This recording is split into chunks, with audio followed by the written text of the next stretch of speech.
The Grand Council chamber stretched across 3 kilometers of polished crystal floor. Above, a dome of transparent metal revealed the stars beyond, thousands of points of light representing thousands of worlds. Today, representatives from 973 species had gathered for an emergency session. The air hummed with translation devices, each one converting alien languages into comprehensible speech for its wearer.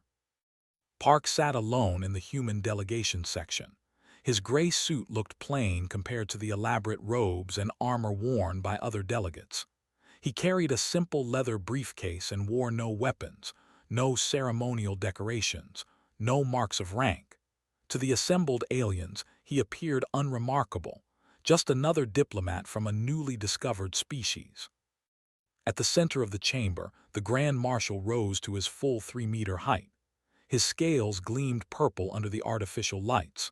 4 eyes, arranged in a diamond pattern on his elongated head, swept across the assembly. Behind him stood 50 officers, each wearing armor that had seen real combat. The Empire had conquered most of known space over 3,000 years. They were the undisputed masters of the galaxy. The Grand Marshal's voice boomed through the chamber without need for amplification. His species had evolved to project sound across vast distances. Every delegate heard him clearly. "We gather today to address the matter of the human infestation," he began. Several delegates shifted uncomfortably at the word choice. 73 cycles ago, our scouts discovered a species occupying 47 star systems in the outer rim. They call themselves humans. They have established colonies without permission. They have built weapons platforms without authorization. They have violated the expansion accords. Did not react. He sat with his hands folded on the armrest of his chair, his expression neutral. The Grand Marshal continued. "The Empire has been patient. We sent 3 diplomatic missions. Each time, the humans refused to acknowledge our sovereignty over those systems. They claimed those stars were empty when they arrived. They claimed they had as much right to settle there as anyone." A murmur ran through the assembly. Empty systems were supposed to be claimed through the Council. Every species knew this. It was the foundation of galactic law for the past 5,000 years. "The humans have no respect for order," the Grand Marshal said. His third eye, the one that saw in infrared, focused directly on. "They have no respect for the established powers of this galaxy. They are primitives who stumbled into space travel and now believe themselves our equals." Some delegates nodded. Others remained silent. A few species that had suffered under expansion watched with barely concealed satisfaction, wondering if someone might finally stand up to the Empire. The Grand Marshal raised all 4 of his arms in a gesture of finality. "Therefore, I present the Council with the ultimatum. The humans have 7 cycles to vacate all 47 systems they illegally occupy. They will return to their origin world and submit to oversight. If they refuse, the Empire will cleanse those systems by force. This is not a negotiation. This is a declaration." The chamber fell silent. 7 cycles, just over 8 Earth days. It was an impossible demand. Even if humanity wanted to comply, they could not evacuate billions of people in that time. All eyes turned to the human section. Every delegate expected panic, outrage, desperate pleas for more time. Some expected military threats, empty bravado from a species about to be crushed. No one expected what happened next. Reached down and opened his briefcase. The simple click of the latches echoed in the silent chamber. He pulled out a folded newspaper, the kind humans still printed on actual paper in some regions. With deliberate care, he unfolded it. The paper crackled as he opened it to full width. Then he raised it in front of his face and began to read. For 10 full seconds, nothing happened. The Grand Marshal stared. The delegates stared. Even the automated recording devices seemed to pause in confusion. "Did he just?" a delegate from the gathering whispered to his neighbor. "He's reading a newspaper," another confirmed, voice filled with disbelief. The The Grand Marshal's scales flushed a deeper purple, the sign of rising anger. "Human, did you hear the declaration of the Empire?" From behind the newspaper's voice emerged, calm and slightly distracted. "Yes, I heard it. And I'm reading the news," turned a page. "There's an interesting article here about agricultural reforms in the sector. Fascinating stuff." Several delegates gasped. One actually fainted. A species called the, known for their diplomatic expertise, began frantically checking their translation devices, certain something had been lost in conversion. The Grand Marshal descended from his platform. His heavy footsteps made the crystal floor vibrate. He approached the human section, towering over seated form. "You dare mock the Empire?" Lowered his newspaper just enough to look over the top edge. His expression showed mild curiosity, nothing more. "Mock? No, Grand Marshal. I'm simply reading while I wait for something important to happen. I have just declared war on your species." "Declared your intention to commit genocide, actually," corrected, his tone conversational. "There's a difference. War implies two sides fighting. What you described sounds more like attempted extermination." The Grand Marshal's hands moved to his weapons. 3 officers moved forward, ready to defend their commander if needed. The chamber's security systems activated, ready to intervene if violence broke out. Folded his newspaper and set it on his lap.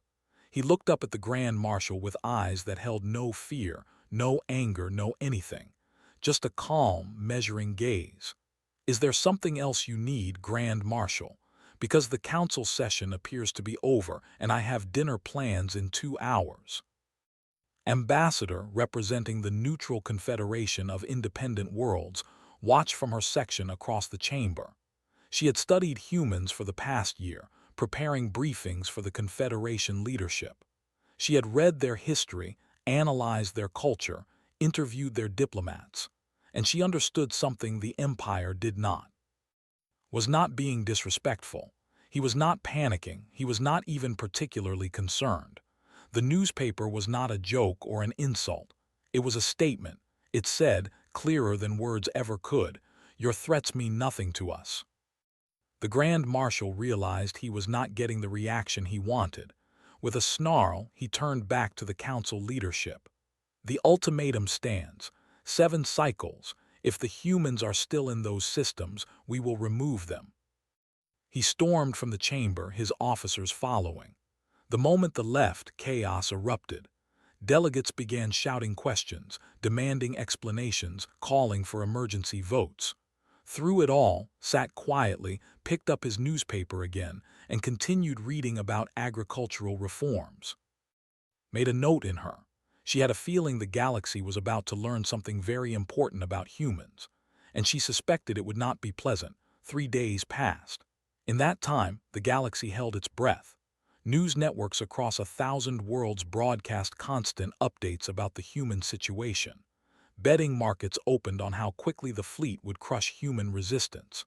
Military analysts discussed whether humans would surrender immediately or waste lives in a futile defense. No one seriously considered that humanity might fight and win. The council reconvened in emergency session. This time, even more delegates attended. Species that normally avoided council politics sent representatives. Everyone wanted to witness humanity's surrender. It would be a historic moment, a reminder of power. The Grand Marshal arrived early, flanked by twice as many officers as before. He wore his full battle armor, each piece decorated with symbols representing worlds he had conquered. He looked like a warrior god from ancient legends. He expected the human envoy to arrive with trembling hands and a surrender document. Walked in alone, still wearing his gray suit. He carried the same briefcase.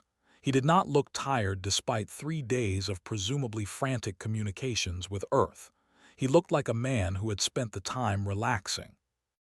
The council speaker, a being of pure energy contained within a crystalline vessel, called the session to order. "We gather to hear humanity's response to the ultimatum. Envoy Park, you have the floor. Stood, he did not approach the central platform where speakers normally stood. He simply remained in his section and spoke from there.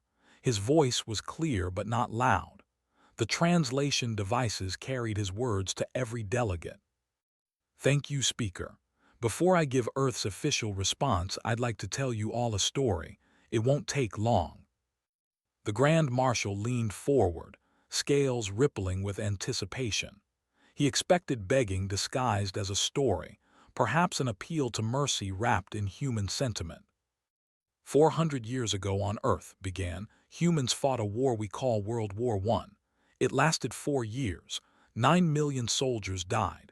Many of them died fighting over pieces of land smaller than this chamber. They lived in holes dug in the ground. They breathed poisonous gas. They charged into machine gun fire knowing they would die. And they did it for 4 years. Several delegates shifted uncomfortably. The casualty number seemed large for such a small planet. 21 years later, continued, his tone unchanged, humans fought again. We call it World War II. This time 75 million people died. We invented new ways to kill each other. We built aircraft that dropped bombs on cities. We created rockets. We split the atom and used it as a weapon. We burned entire cities to ash. Tokyo, Dresden, Hamburg. And then we dropped 2 atomic bombs on Hiroshima and Nagasaki. A delegate from the peaceful gathering species stood up. Envoy, we understand humans have a violent history, but... I'm not finished, said quietly. The delegate sat down. After World War II, humans invented something interesting. We call them nuclear weapons, bombs thousands of times more powerful than the ones we dropped on Japan. My species built so many of these weapons that we could destroy our own planet several times over. 2 human nations, the United States and the Soviet Union, pointed these weapons at each other for 45 years. We called it the Cold War. Pulled out a small from his briefcase. In 1962, these 2 nations almost went to war. The crisis lasted 13 days. At one point, the decision to launch nuclear weapons came down to one man on a submarine. His name was, he said no. If he had said yes, you would never have discovered humans because we would have destroyed ourselves. The chamber was completely silent now. Even the Grand Marshal had stopped moving. That's just the recent stuff, said. Human history goes back thousands of years. We've never known a century without war. The Mongols conquered most of Asia. Khan killed so many people that Earth's carbon levels dropped. The Romans built an empire on military conquest. The Chinese had periods called the Warring States. Europe spent centuries in constant conflict. Africa, the Americas, every continent has soaked in blood. He looked around the chamber, meeting the eyes of delegates from dozens of species. We've fought with rocks, with bronze, with iron, with steel. We've used swords, spears, bows, guns, artillery, tanks, jets, missiles, chemical weapons, biological weapons, and nuclear weapons. We've fought over land, resources, religion, ideology, pride, revenge, and sometimes because we were bored.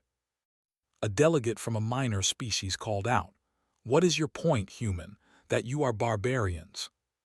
No, said, my point is that we are very good at war. We have 6,000 years of practice. We have refined it into a science. We have made it our primary skill as a species. The Grand Marshal finally spoke. Primitive conflicts between tribes mean nothing against the Empire. We have conquered 70% of known space. We have destroyed civilizations more advanced than yours. Nodded, I'm sure you have. Which brings me to the second part of my story. Let me tell you what humans have been doing for the last 200 years.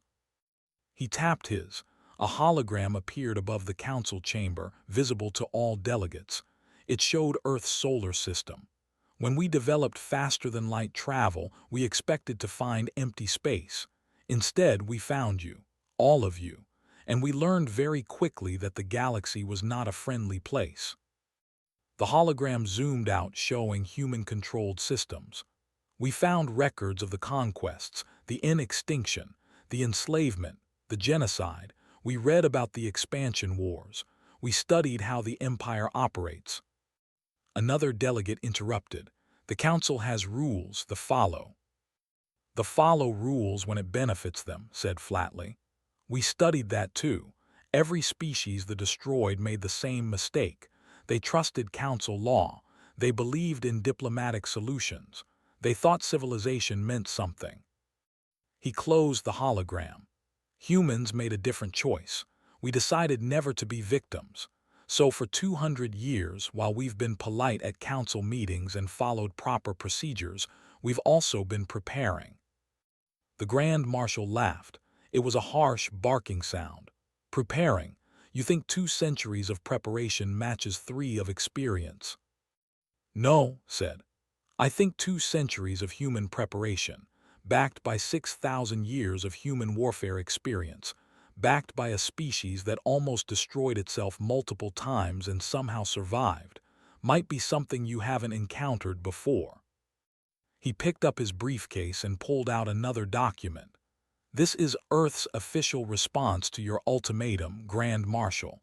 Would you like to hear it? The chamber waited. The Grand Marshal's scales flushed darker. Speak. Unfolded the paper. The United Earth Government rejects the ultimatum in its entirety. We will not vacate our legally settled systems. We will not submit to oversight. We will not surrender our sovereignty. He paused. And if the Empire wishes to attempt forceful removal of human populations, we invite them to try. The chamber erupted. Delegates shouted in dozens of languages. Security systems activated again. The Grand Marshal roared his fury, the sound painfully loud even through translation filters. Through the chaos, calmly folded his paper, placed it back in his briefcase, and sat down. He looked at the Grand Marshal with the same neutral expression he had worn since arriving. Ambassador watched from her section, her own species equivalent of a smile forming. The humans had not surrendered. They had issued a counter-challenge. And from his demeanor, from the careful way he had presented human history, she understood something terrifying. He was not bluffing. The council chamber remained in chaos for 20 minutes. Delegates argued, shouted, and demanded explanations. The Grand Marshal called response an act of war. Several smaller species begged the humans to reconsider. A few enterprising delegates immediately opened communication channels to their home worlds, selling information about the brewing conflict. Eventually, the speaker restored order. The crystalline being's voice cut through the noise like a blade. Silence. The human envoy has requested additional time to present information to the council. Given the gravity of the situation, this request is granted. Stood again. Thank you, Speaker. I'd like to introduce Commander Lee, Humanity's military liaison. She will brief the council on certain relevant facts. A hologram materialized next to. It showed a woman in a dark blue military uniform, her hair pulled back in a tight bun. Her face was young, but her eyes were old. She wore no decorations except for a single emblem on her collar, a blue earth surrounded by silver stars. Good afternoon, Council said. Her voice carried the same calm professionalism as, I'm going to keep this simple. You need to understand what you're dealing with. She gestured and a new hologram appeared. It showed Earth's solar system in detail. When humanity achieved faster-than-light capability 198 years ago, we sent exploration ships in all directions. Within 5 years, we had made contact with 73 different species. We learned very quickly that we were not alone. The hologram zoomed in on Earth. We also learned that we were weak, our ships were slow, our weapons were primitive, our population was limited to one planet. In galactic terms, we were children, easy prey. An officer spoke up. At least you understood your place. Ignored him. We had a choice. We could join the council, follow the rules, and hope those rules would protect us, or we could make sure we never needed protection. The hologram changed. It now showed a web of defensive platforms around Earth. Thousands of them, each one bristling with weapons. This is Earth's current defensive grid. 17,342 orbital weapons platforms. Each one is autonomous. Each one can operate without human oversight. Each one carries enough firepower to destroy a battle cruiser. She let that sink in. These platforms have no crews. You can't threaten them. You can't negotiate with them. You can't intimidate them. They simply follow their programming, destroy any hostile vessel that enters their range. The hologram expanded to show the entire solar system. More platforms appeared, scattered throughout. We extended the grid to Mars, Jupiter, and Saturn. Total platform count across the system, 41,000 platforms. This is just our home system. A delegate from a trade-focused species raised a tentacle. Commander, the cost of building such a defense network would be astronomical. How did you?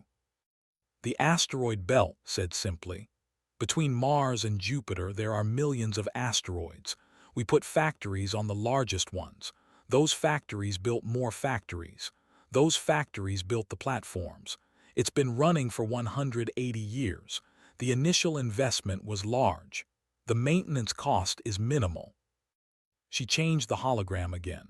Now it showed human-controlled space, all 47 systems. We applied the same approach everywhere we settled. Every human system has a defensive grid. Every colony is self-sufficient. We learned from Earth's history. During World War II, Germany tried to starve Britain by cutting off supply lines. The strategy failed, but the lesson was clear. Never depend on supply lines that enemies can cut. The Grand Marshal stood. Impressive defensive measures, but defense is not offense. The Empire will simply siege your systems until you starve. His expression did not change. Grand Marshal, you misunderstand. Those platforms are not defensive. They're targets. Silence fell over the chamber. Human military doctrine is simple, continued. We do not believe in defense. We believe in deterrence. Those platforms exist to make attacking us expensive. But if you attack anyway, we don't sit behind them and wait.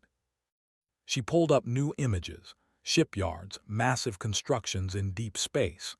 For 200 years, every human colony has built ships, not trade ships, warships.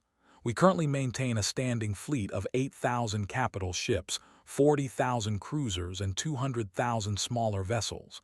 Every ship is built for one purpose, to kill the enemy. A peaceful delegate from the gathering spoke up, voice trembling. Commander, surely you have transport ships, medical vessels, colony ships. Yes, said, those too, but those are not what you need to know about. She zoomed the hologram to show a single ship design. It was ugly, functional, with no aesthetic considerations. This is a Reaper-class kinetic bombardment vessel. It carries 3,000 tungsten rods, each one weighing 10 tons. Dropped from orbit at relativistic speeds, each rod has the impact force of a nuclear weapon. One ship can crack a planet's crust. She showed another design. This is a Plague-class bioweapon dispersal ship. It carries 14 different engineered pathogens. It can sterilize a world in 72 hours. Another design appeared. This is a class stellar disruption vessel. It fires concentrated gravitational pulses into a star, destabilizing its core. It can cause a star to go supernova in 6 months. The chamber had gone deathly quiet. Several delegates were visibly shaking. Continued, relentless. We have ships that deploy autonomous kill bots. We have ships that spread nanoreplicators. We have ships that generate black holes. We have ships that do things I am not authorized to discuss in open council. The Grand Marshal's scales had gone pale purple. You are describing war crimes. The council laws prohibit. We do not care, said, her voice hard. Council laws failed to protect 4 civilizations from extinction. Council laws are words on paper. They mean nothing when someone decides to ignore them. She gestured, and the hologram showed human population centers. Current human population, 247 billion, spread across 47 systems. Average population per system, 5 billion. Each system can sustain itself indefinitely. The hologram changed one more time, showing a fleet distribution map. At this moment, 6 human fleets are positioned around space. Each fleet contains 100 capital ships and supporting vessels. Each fleet carries enough kinetic weapons to destroy every colony world. The Grand Marshal roared, "You threaten us." "No," said calmly. "I'm explaining the situation. You declared your intention to attack human systems. We are showing you what that attack will cost." She pulled up a final hologram. It showed casualty projections. The numbers were horrifying. "Our analysts have run the simulations. If the Empire attacks humanity, this is what happens. The Empire ceases to exist within 18 months. Every world will be destroyed. Your species will be extinct." She paused. "Humanity will lose approximately 40 billion people. 112 worlds will be heavily damaged. 16 will be completely destroyed." A delegate gasped, 40 billion dead. "Yes," said, 40 billion humans will die. That is the cost of winning this war." Ambassador felt cold spreading through her body. She understood now. The humans had done the math. They knew what it would cost, and they were prepared to pay it. The Grand Marshal laughed, but it sounded forced. "No species would accept such losses. You are bluffing." Looked at him directly. "Grand Marshal, study human history. Study what we did in World War II. Study the Battle of Stalingrad. Study the firebombing of Tokyo. Study the nuclear attacks on Japan. We have done this before. We have sacrificed millions to win wars, and we have always been willing to do it again." She leaned forward slightly. "The difference this time is scale. Instead of millions, it will be billions. Instead of one planet, it will be dozens. But the principle is the same. If you threaten our existence, we will ensure yours ends first." Stood, "Commander, thank you for the briefing." The hologram nodded and disappeared. Looked around the chamber. The Council now understands the situation. The Empire may attack human systems if it chooses. That is their right. But understand what that choice means. It means the end of the Empire. It means decades of galactic warfare. It means trade routes disrupted, refugee crises, economic collapse. He picked up his briefcase. "Earth's position is unchanged. We will not surrender. We will not vacate our systems.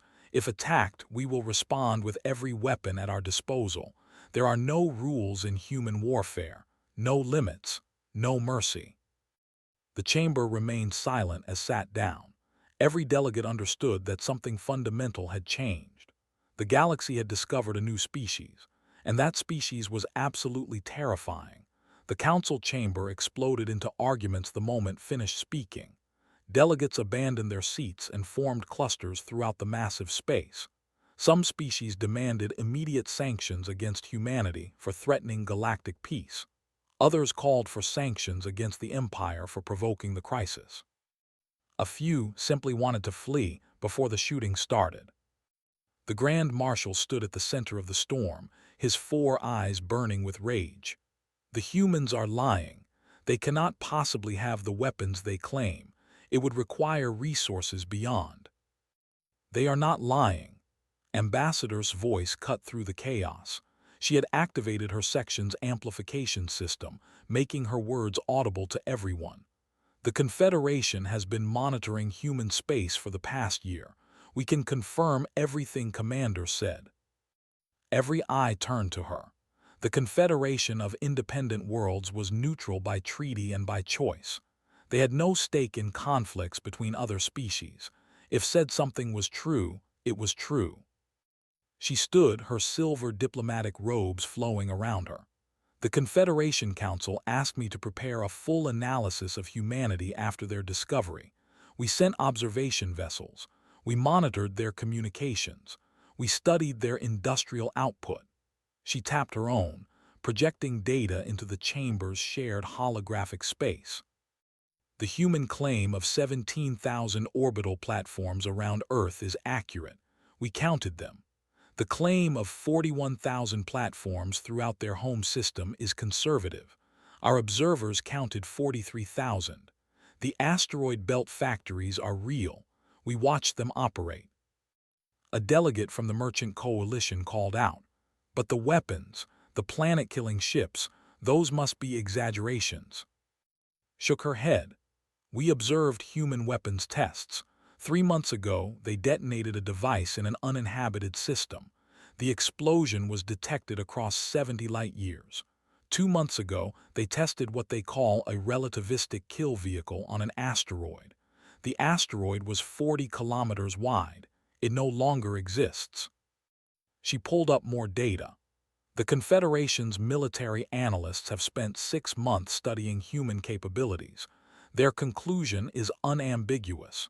Humanity possesses the capacity to destroy the Empire. The Grand Marshal's scales flushed so dark they were almost black. "Then we will destroy them first. I call for an immediate vote. The Council must authorize military action against this threat." The speaker's crystalline form glowed brighter, a sign of distress. "Grand Marshal, you are out of order. The Council does not authorize wars of aggression." "This is not aggression. This is self-defense against a species that threatens galactic stability." Spoke again, her voice calm but firm. "Grand Marshal, you are missing the point. Whether you can destroy humanity is not the question. Of course you can. The Empire has more ships, more experience, more resources. You would win." The Grand Marshal's anger shifted to satisfaction. "Then. But you would lose everything winning."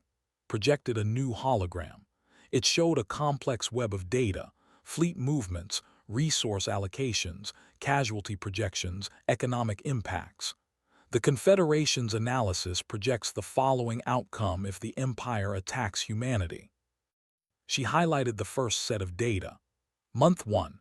The Empire's initial assault destroys 3 human colony worlds. Human casualties, 15 billion. However, human counterattacks destroy 7 worlds. Casualties, 32 billion. Gasps echoed through the chamber. The ratio was devastating. Month 6. The Empire has destroyed 12 human systems. Human casualties, 60 billion. Human forces have destroyed 43 systems. Casualties, 190 billion. The Grand Marshal tried to interrupt, but continued. Month 12, 24 human systems destroyed. Estimated human casualties, 120 billion. All core worlds destroyed. All major colonies destroyed. Estimated casualties, 450 billion. The Empire ceases to exist as a functional civilization. Month 18. Humanity has lost 140 billion people. 16 of their 47 systems are completely destroyed. Another 20 are heavily damaged, but humanity survives. The species is extinct. Silence, complete, absolute silence. Let the numbers hang in the air. These projections assume the Empire fights intelligently, using its superior numbers and experience. They assume humanity makes mistakes. They assume other species do not intervene. Even with all advantages, the Empire loses. A small delegate from a species nobody paid much attention to spoke up. "But why? Why would the humans accept such losses? 140 billion dead. Why not just surrender?" Stood, he had been sitting quietly during his presentation. "Because we have done it before." He gestured and his own hologram appeared. It showed Earth during World War II. The Soviet Union lost 27 million people fighting Germany. That was one nation in one war on one planet. They kept fighting. They won. Another image. Japan was losing the war in 1945. Their cities were burning. Their people were starving. They were facing invasion by the most powerful military force on Earth. They prepared to fight anyway. They trained civilians to fight with bamboo spears. They built suicide weapons. They were ready to lose 10 million people defending their home islands. Another image. Germany in 1945. Their capital was surrounded. Their leader was in a bunker. Their nation was destroyed. They kept fighting. Children and old men fought tanks with grenades. They fought until there was nothing left. He closed the holograms. Humans do not surrender easily. We have a word for fighting impossible battles: last stand. We have dozens of famous last stands in our history. The Battle of Thermopylae, the Alamo, Stalingrad. We remember these battles. We celebrate them. We teach our children about them. He looked directly at the Grand Marshal. You asked why we would accept 140 billion casualties. Because the alternative is extinction. And humans have proven repeatedly that we prefer death to extinction. We prefer fighting to surrender. We prefer dragging our enemies down with us to dying alone. The Grand Marshal's voice was quieter now. That is insane. Yes, agreed. It probably is, but it is also our nature. You cannot negotiate with our nature. You cannot reason with it. You can only decide whether you want to test it. Spoke again. The Confederation urges both sides to seek a diplomatic solution. However, we must be clear about the stakes. If this conflict proceeds, it will destabilize the entire galaxy. The economic damage alone will be catastrophic. Trade routes between space and the rest of the galaxy will collapse. Refugee populations will number in the billions. Species that depend on trade will suffer, and there is no guarantee the war will remain contained. She highlighted another part of her data. Humanity has defense treaties with 17 species, not military alliances, simple mutual defense pacts. If the Empire attacks humanity, those 17 species are obligated to respond. If they do, the war expands.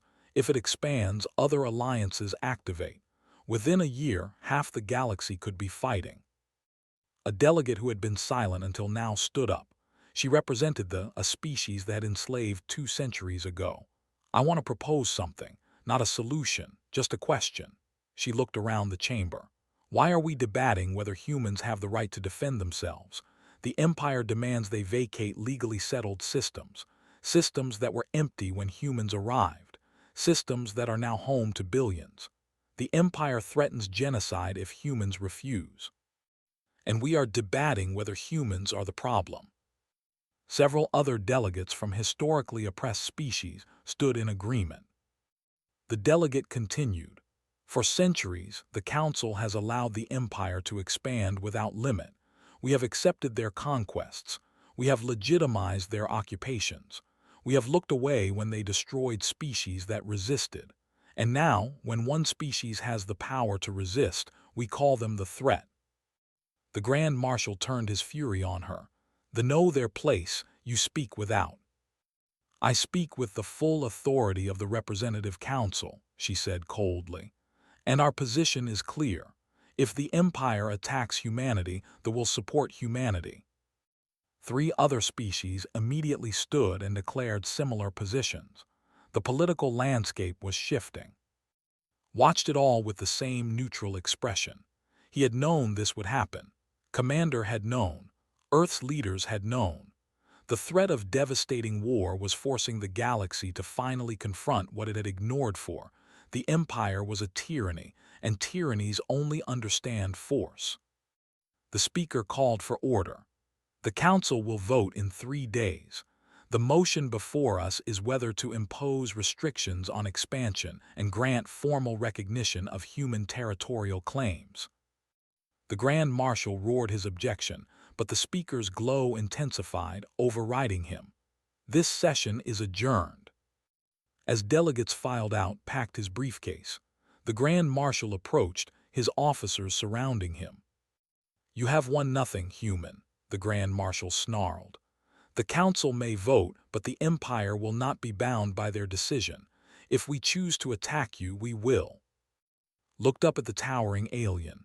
I know, but now you know what that choice costs. The question is whether you can afford to pay it. He walked past the Grand Marshal without waiting for a response. Behind him, the most powerful military commander in the galaxy stood frozen, calculating odds he had never had to consider before. 3 days felt like 3 years for the galaxy. Every news network broadcasted constant coverage. Political analysts debated outcomes. Military experts ran simulations. Financial markets crashed as investors pulled assets from anything connected to space. Species that had stayed neutral for centuries suddenly found themselves forced to choose sides. The Empire's leadership held emergency sessions. Military commanders presented battle plans. Each plan showed the same result. Victory over humanity was possible, but the cost was extinction. Some commanders argued for attack anyway, claiming that allowing humans to threaten the Empire would encourage other species to resist. Others counseled caution, suggesting that diplomatic solutions still existed.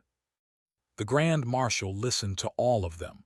For 3 days he barely slept. He studied the human data had presented.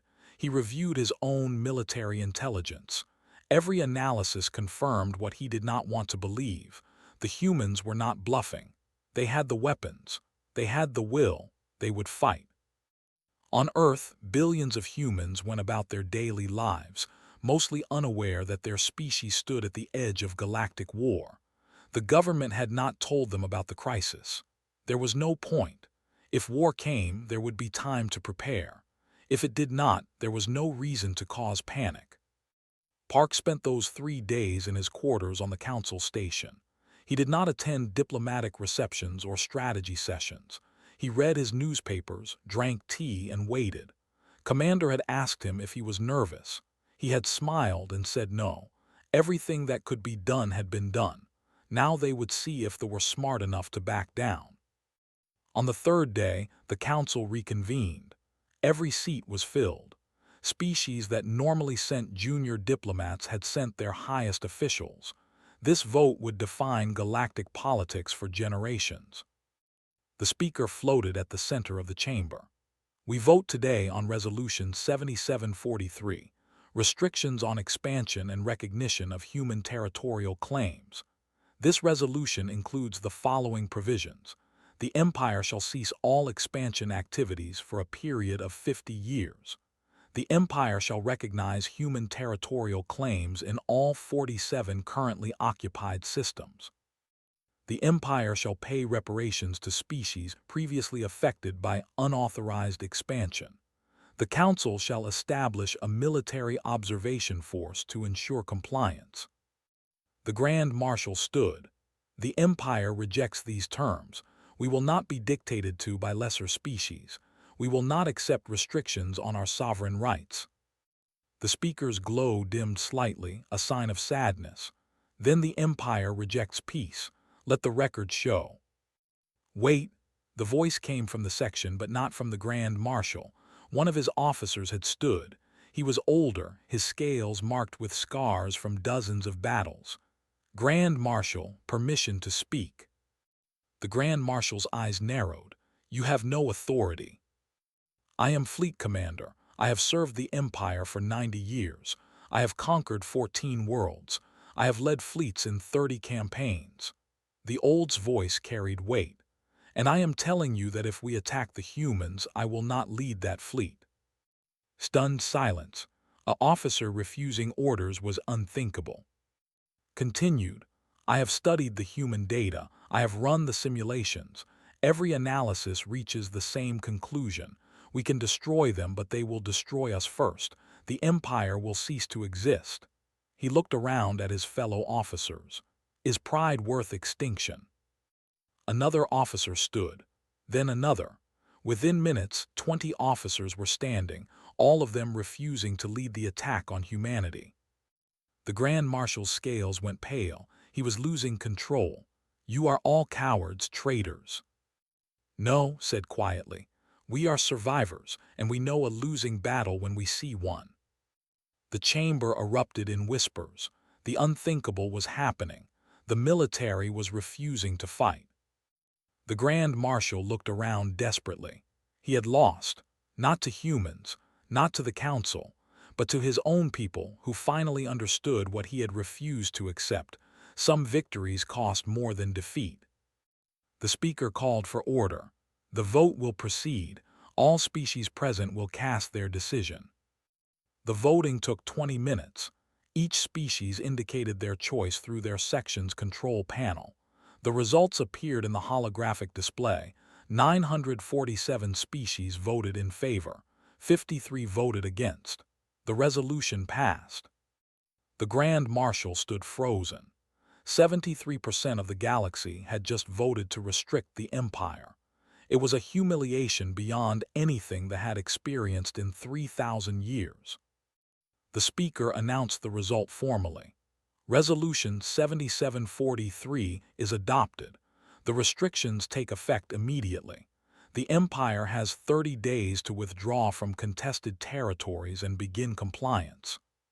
Stood, the United Earth government accepts this resolution. We consider the matter closed.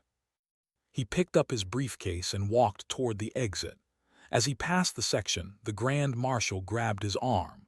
For a moment, violence hung in the air. Then the old fleet commander placed his hand on the Grand Marshal's shoulder, and the grip loosened. Looked at the Grand Marshal calmly. You could have avoided this. If you had approached us with diplomacy instead of threats, if you had treated us as equals instead of primitives, but you chose intimidation. You gambled that we would be too afraid to fight back. We are still the strongest military in the galaxy, the Grand Marshal said, his voice hollow. Yes, agreed. You are. But strength without wisdom is just violence waiting for a target. You learned today that being strong is not the same as being invincible. He walked away. The Grand Marshal did not try to stop him. 3 months later, Ambassador sat in a small on the council station. She had requested a private meeting with. He arrived on time, carrying his newspaper under his arm. Thank you for meeting with me, said as he sat down. Of course, you helped us considerably during the vote. Earth is grateful. Ordered tea for both of them. They sat in comfortable silence until it arrived. Then she asked the question that had been haunting her. Would you have done it? If the vote had failed, if they had attacked, would humanity really have sacrificed 40 billion people? Was quiet for a long moment. He sipped his tea. He looked out the window at the stars beyond. Finally, he spoke. I honestly do not know. Felt a chill. You don't know. No, said, I am just a diplomat. I do not make those decisions. Earth's leaders do. The military does. Billions of individual humans do. He turned to look at her. But I know human history. I know what we have done before. And that uncertainty, that possibility that we might actually do it is what saved us. He set down his tea. They made a mistake. They thought strength was measured in ships and weapons and conquered worlds. They thought they could intimidate us because they were bigger and older and more experienced. And they were wrong. No, they were right about all of those things. They are bigger, they are older, they have more experience, smiled slightly. But they forgot something important. The most dangerous weapon in the galaxy is not a bomb or a ship or an army. It is credibility. Thought about that, credibility. Yes, the credibility of your threats. They threatened to destroy us, but nobody believed they would pay the cost. We threatened to destroy them, and everyone believed we would. That belief, that credibility, is what changed everything. He stood to leave. The galaxy has learned something today, Ambassador. Humanity is not the strongest species. We are not the oldest but we are the species that will burn everything down rather than surrender. And now everyone knows it. Watched him walk away. She thought about his words, about the 40 billion casualties humanity had been willing to accept, about the calculations and the simulations and the cold, terrifying logic of mutually assured destruction. She thought about the Empire, still powerful but now restrained, about the 53 species that voted against the resolution, now quietly reconsidering their positions, about the 17 species that had defense pacts with humanity, suddenly finding themselves protected by the galaxy's most terrifying deterrent. The balance of power had shifted, not through conquest or diplomacy or alliance, but through a simple, brutal demonstration. Humanity would rather die fighting than live surrendering. And in a galaxy where survival was everything, that made them untouchable. She finished her tea and left the Outside, the council station bustled with activity. Species from across the galaxy went about their business. Trade continued. Diplomacy continued. Life continued. But everything had changed. The galaxy had discovered humans, and the galaxy had learned to be careful. Somewhere on Earth, billions of humans continued their daily lives. They went to work, raised their families, pursued their dreams. Most of them did not know how close they had come to extinction. Most of them did not know that their species' willingness to commit glorious suicide had just bought them a place among the stars. But they would learn. Eventually, they would learn. And when they did, they would understand something their ancestors had always known. Sometimes the only way to survive is to prove you are too dangerous to kill. The Empire had learned that lesson the hard way. They had threatened humanity expecting surrender. Instead, they had found something they had not encountered in 3,000 years of conquest, a species that would drag them into the abyss rather than submit. And now, as news of the vote spread across the galaxy, every species with thoughts of expansion, every empire with dreams of conquest, every civilization that valued strength above all else, learned the same lesson. Humanity was here. Humanity was not going anywhere, and humanity was absolutely terrifying.